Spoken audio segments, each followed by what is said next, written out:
La idea de esta conferencia es darles una visión general de quién es Bob Dylan y para ello requerimos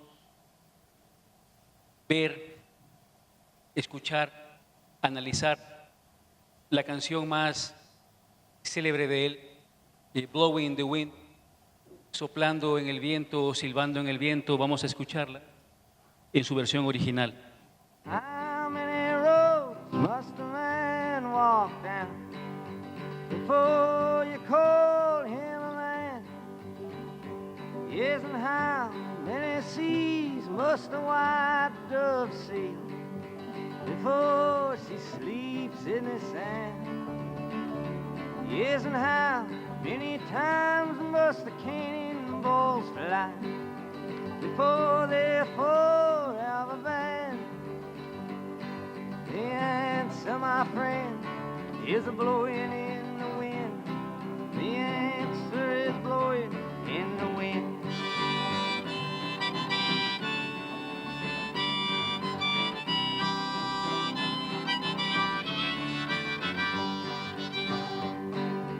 How many years must a mountain exist before it is washed to the sea?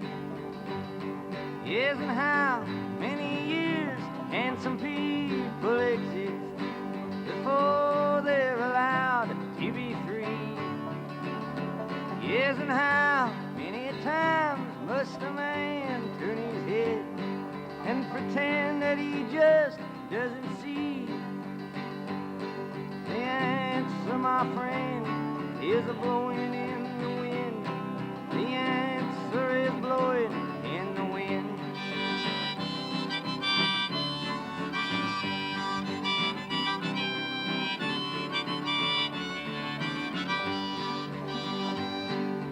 How many times must a man look up before he can really see the sky?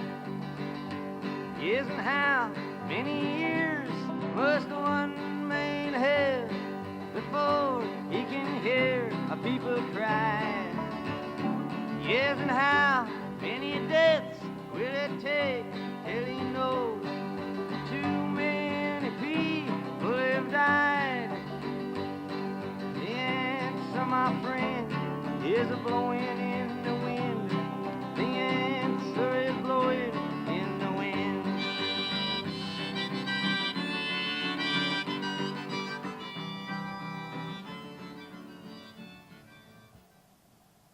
Entonces tenemos que esta canción, esta letra, utiliza una figura retórica básica que es el erotema. El erotema es una interrogación retórica, es una pregunta que no tiene respuesta y el erotema o pregunta sin respuesta es la médula de esta canción, que también puede ser leída como un poema si la independizamos de la música. ¿Cuántos caminos debe recorrer un hombre antes de que le llames hombre? ¿Cuántos mares debe surcar una blanca paloma antes de dormir en la arena? ¿Cuántas veces deben volar las balas de cañón antes de ser prohibidas para siempre? La respuesta, amigo mío, está silbando en el viento. La respuesta está silbando en el viento. ¿Cuántos años puede existir una montaña antes de que sea arrasada por el mar? ¿Cuántos años pueden vivir algunos antes de que se les permita ser libres? ¿Cuántas veces puede un hombre girar la cabeza y fingir que simplemente no lo ha visto? La respuesta, amigo mío, está silbando en el viento. La respuesta está silbando en el viento. ¿Cuántas veces debe un hombre levantar la vista antes de poder ver el cielo? ¿Cuántas orejas debe tener un hombre antes de poder oír a la gente llorar? ¿Cuántas muertes serán necesarias antes de que él se dé cuenta de que ha muerto demasiada gente? La respuesta, amigo mío, está flotando en el viento. La respuesta está flotando en el viento. Lo que ustedes acaban de escuchar es un poema, es decir, un objeto hecho de palabras que no requiere de una música que la acompañe. Esto nada más para empezar, ¿por qué un cantante, un cantautor ha ganado un premio que es específicamente para escritores? Entonces, la intención de esta charla es explicarles por qué la Academia Sueca decidió darle el Nobel a un cantautor.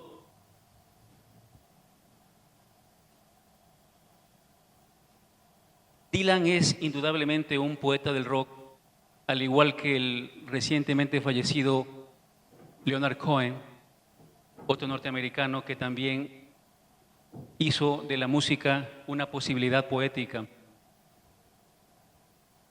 Los años 60 fueron el contexto en el cual nació la poesía de este trovador, y lo hizo a través del llamado género de la canción protesta, que vino a cuestionar elementos políticos, sociales, de una década tumultuosa. Es la época de los 60, la época de los Beatles, la época de la muerte de John F. Kennedy. Es la década de las revueltas estudiantiles en París, Francia, en mayo del 68, que cambiaron para siempre el destino de la humanidad por ser la primera revolución cultural. Entonces es importante saber que esta época fue la que determinó el nacimiento artístico de este trovador. Dylan fue una voz anti-establishment que logró concentrar la ira de la protesta social contra todas las injusticias de ese entonces. Tenemos en la pantalla el comunicado oficial de Sara Danius, la secretaria de la Academia Sueca, donde ella sustenta por qué se le da a Dylan el premio Nobel. Ella compara las obras de Dylan con las de el gran poeta griego Homero y con la gran poetisa griega también, Safo. En esa época, la antigua Grecia, siglos VIII, V antes de Cristo, se solía acompañar la poesía con una lira, con una música, y este acompañamiento es el que le daba la vitalidad, la emotividad al poema que se estaba leyendo, recitando. También Sara Danius lo incluye dentro de una tradición poética inglesa que incluye al gran bardo John Milton, autor de un largo poema sobre el paraíso, se llama El Paraíso Perdido, y también lo vincula con William Blake, un pintor grabadista anglosajón que también coincidencialmente era poeta. El compararlo con Milton, Blake, Homero y Safo implica ponerlo a la altura de un iluminado intelectualmente, ideológicamente, artísticamente. Y sobre todo, el nombrar a Homero y a Safo implica insertarlo dentro de una tradición oral. Los poetas lo que hacen es transmitir por vía oral su legado, sus textos, sus poemas. Académica Sueca también nombra uno de los primeros álbumes de Dylan, Blonde on Blonde, donde se destaca, según ella, la forma de rimar, frasear y su siempre visual, pictórica manera de pensar. Hace unos segundos terminamos de ver la segunda parte de una declaración de Sara Danius, la secretaria actual de la Academia Sueca. La Academia Sueca es la que da el Nobel de Literatura cada año. Pero tenemos aquí la declaración de Horace Engdahl, que hasta el año 2008 era el secretario ad honorem de la Academia Sueca. Y sus palabras no son muy halagüeñas cuando se refieren a la literatura norteamericana. Dice que los Estados Unidos son un país demasiado aislado, demasiado aparte del resto, que no traducen mucho muchos autores, muchos escritores de otros países, y que Estados Unidos no está dentro del gran diálogo que hay en la literatura global. Y usa una palabra muy fuerte para este académico. Estados Unidos es un país ignorante, en el sentido de que ignora mucho de lo que se hace en otros países en el aspecto literario, y que obviamente padecen de un ombliguismo que los soslaya del resto. Estas declaraciones de hace 8 años causaron mucha polémica, sobre todo entre los escritores norteamericanos que suelen estar cada año nominados al Nobel, como Philip Roth. He puesto el fragmento inicial del poema Aullido de Allen Ginsberg para darles una idea de dónde proviene el discurso de Bob Dylan. Dice: vi las mejores mentes de mi generación destruidas por la locura, hambrientas, histéricas, desnudas, arrastrándose por las calles de los negros al amanecer en busca de un colérico pinchazo, hipsters con cabezas de ángel ardiendo por la antigua conexión celestial con el estrellado dínamo de la maquinaria nocturna. Fíjense en la inspiración de Dylan. Ginsberg es una de las pocas personas a las que Dylan respetaba. Se inspiró mucho en Allen Ginsberg, que es uno de los grandes exponentes de la generación beatnik. Y por eso les puse ese poema, porque Dylan dice que él no tiene ningún respeto hacia los poetas y que al único al cual reconoce es a Ginsberg, de quien acabé de leer el primer fragmento de Aullido. Dice: al resto de poetas no les tengo mucho respeto.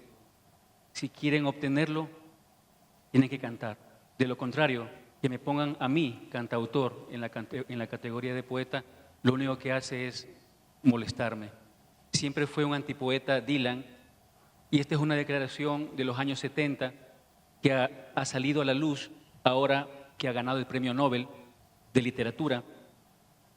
Y es una de las grandes polémicas. ¿Cómo es posible que un cantautor, un trovador, que siempre estuvo en contra de los poetas, de la imagen del poeta, de repente gane un Premio Nobel de Literatura reservado para escritores tan serios como Ernest Hemingway, Gabriel García Márquez, Mario Vargas Llosa, Octavio Paz, etc.? Y surge la gran polémica porque resulta que apenas se sabe que Dylan gana el Nobel, hay un silencio realmente profundo de parte de él. No contesta las llamadas, no contesta los correos electrónicos, y se empieza a correr, con justa razón, que él no acepta el Nobel, que él lo desdeña. Y hubo muchas semanas en las que no se supo nada de él, si había aceptado o no. Hay unas famosas imágenes del concierto de Las Vegas, de los días en los que se anunció el Nobel, que suele ser siempre la primera semana de octubre, y él ni siquiera en medio de una canción o entre una canción hacía alguna alusión al Premio Nobel de Literatura, que es el premio más codiciado, más anhelado de las letras. E inclusive resulta que hace unas 2 o 3 semanas por fin se comunicó telefónicamente con Sara Danius, la secretaria de la Academia Sueca, y dijo que aceptaba encantado el honor. Pero ayer Dylan dijo que no puede ir en diciembre a recoger el Nobel porque tiene otros asuntos que le impiden, asuntos musicales que le impiden estar en Estocolmo recibiendo el Nobel. Entonces es una contradicción bien interesante que habrá que analizar cuando llegue diciembre y se entregue en su ausencia el Premio Nobel, porque no lo ha rechazado, simplemente no va a recibir. Ya han habido casos en la historia del Premio Nobel en los que se ha rechazado el premio. Hay 2 específicamente: el caso de Boris Pasternak, un escritor ruso, autor de Doctor Zhivago, que el gobierno ruso rechazó el Nobel por considerarlo un premio de Occidente y que atentaba a la construcción del proyecto del socialismo del siglo XX, no del XXI. Y el otro escritor que también rechazó el Nobel, pero esta vez de manera frontal, fue Jean-Paul Sartre, un filósofo francés, también novelista, que él mandó un comunicado muy claro que los escritores no deberían prostituirse ante los premios y que simplemente él no lo aceptaba. Él no aceptaba ningún tipo de distinción o de premio. Este es Jean-Paul Sartre, un filósofo francés. Entonces, durante las últimas semanas se lo ha querido encasillar a Bob Dylan dentro de esta tendencia, este grupo de escritores que han rechazado el Nobel. Vamos con las influencias de Bob Dylan. Tenemos que Robert Zimmerman es el nombre real de este cantautor, tomó su seudónimo de Dylan Thomas, un poeta británico. Tenemos otra influencia de Dylan, que es William Butler Yeats, un poeta irlandés muy importante. Otro poeta inglés, Robert Browning. Tenemos a uno de los grandes paradigmas del movimiento beatnik, que es Jack Kerouac, autor de la novela En el Camino. Allen Ginsberg, de quien les leí ya el preludio de Aullido. Tenemos a William S. Burroughs, otro escritor de la generación beatnik, que influyó enormemente en Dylan. William Blake, de quien ya les hablé, pintor, grabadista, poeta. Y la influencia quizás más importante de Robert Zimmerman, alias Bob Dylan, es el Espíritu Santo, autor de la Biblia. ¿De qué tradición poética forma parte Dylan? Del gran poeta norteamericano Walt Whitman, autor del Canto a mí mismo, una poesía coloquial, filosófica, de gran espesor reflexivo. Tenemos a otro poeta norteamericano, Ezra Pound, que se radicó en Europa, que también influyó en Dylan, sobre todo con sus cantos pisanos. Está William Carlos Williams, un poeta imaginista de la generación de los imaginistas. Influyó en él, y obviamente la generación beat, generación de la cual forma parte William S. Burroughs, Allen Ginsberg, que marcaron profundamente a Robert Zimmerman, alias Bob Dylan. ¿De qué tradición musical forma parte el premio Nobel? De la música folclórica norteamericana, la música country, obviamente el rock and roll. Hubo una gran polémica porque a partir del tercer disco Dylan pasó de ser acústico a usar una guitarra eléctrica, y ese crossover de la música folk, de la música protesta al rock, hizo que perdiera seguidores, pero ganara muchísimos más. Obviamente la canción Protesta, que tuvo su equivalente latinoamericano con artistas como Mercedes Sosa, Víctor Jara. Tenemos la música gospel, que es la música cantada por gente afro y que tiene una alta inspiración religiosa. El blues y el talking blues, que es una especie de blues hablado, que es el gran precedente del rap. Les dije que el Espíritu Santo había influido en cierta forma en Dylan, y es porque él toma muchas referencias de la Biblia. Estos versos de la canción que escuchamos al principio están basados en Ezequiel 12, capítulo 12, versículos 1 y 2.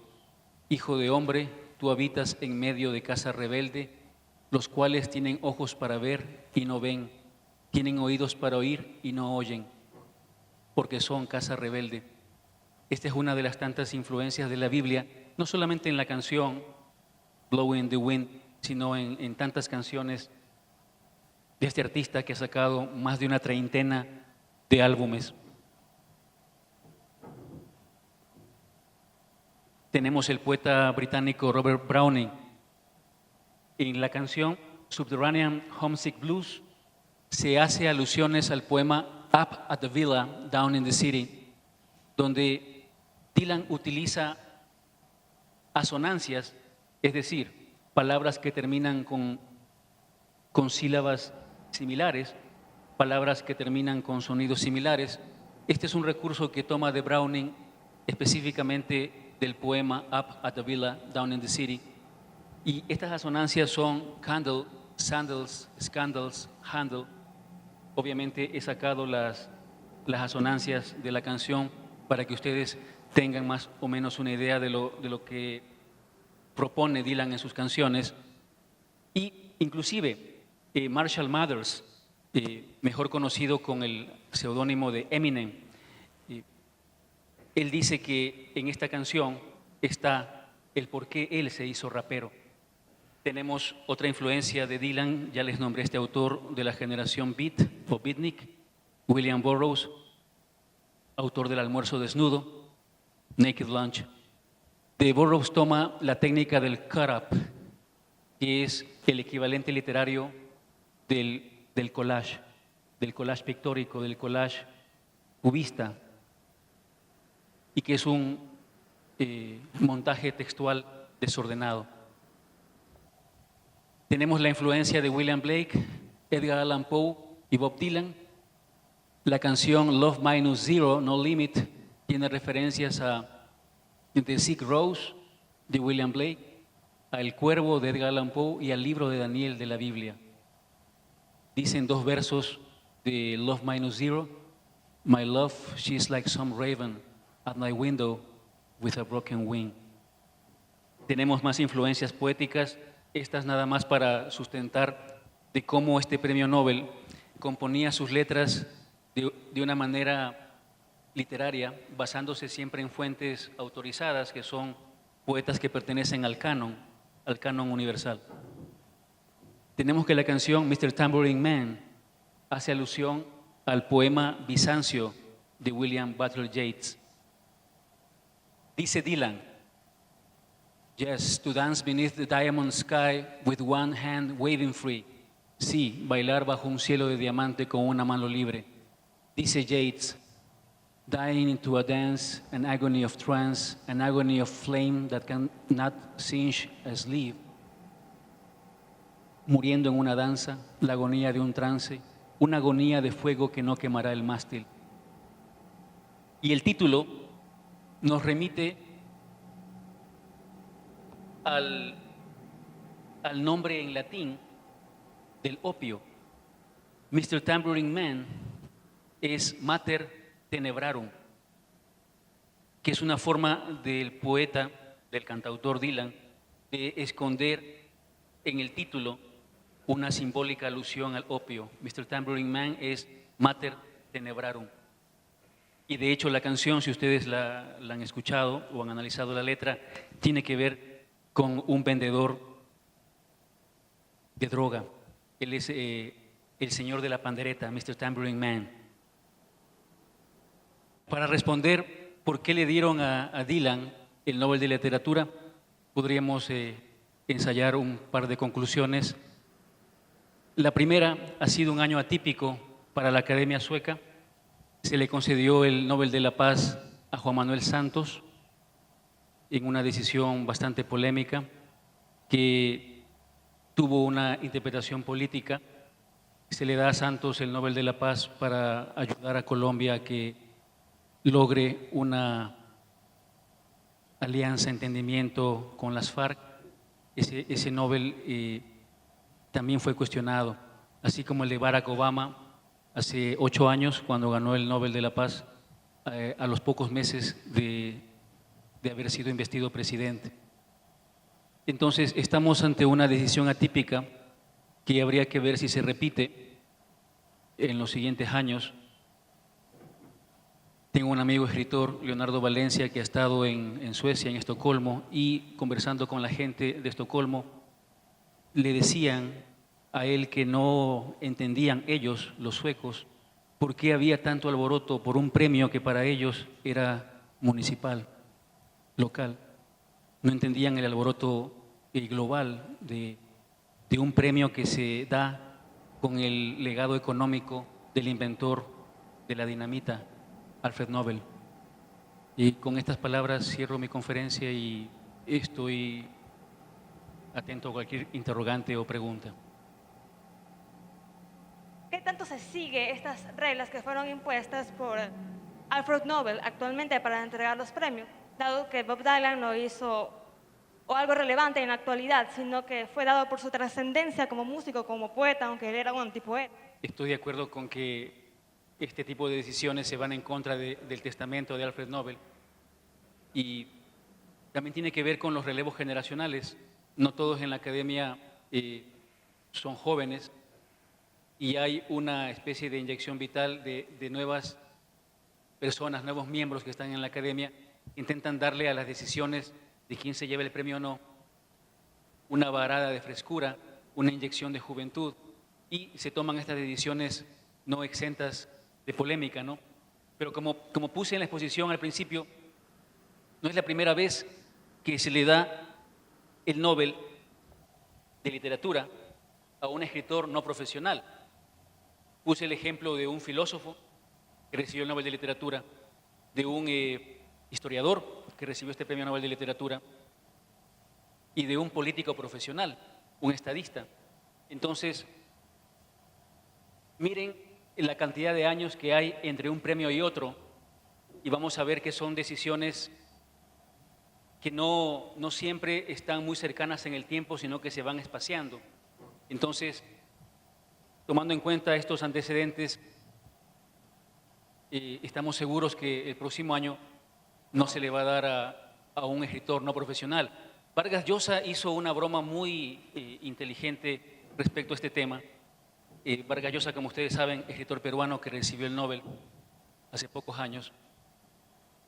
Él, de manera abierta, directa, honesta, criticó la concesión del Nobel de Literatura a Dylan y dijo que todo era parte de la civilización del espectáculo, como lo que prima en la actualidad es lo mediático, lo espectacular de los medios. Entonces se le daba este premio al más importante cantautor vivo. No olvidemos que Dylan es el inventor del arquetipo del trovador, que luego tendrá su equivalente en lengua española en Joan Manuel Serrat. Entonces, a lo que iba a citar la crítica de Vargas Llosa. Dijo que no le asombraría que el próximo año se lo den a un futbolista. En nombre de los que hacemos EDCON, La Rueda, damos las gracias por haber venido. Será para una próxima oportunidad.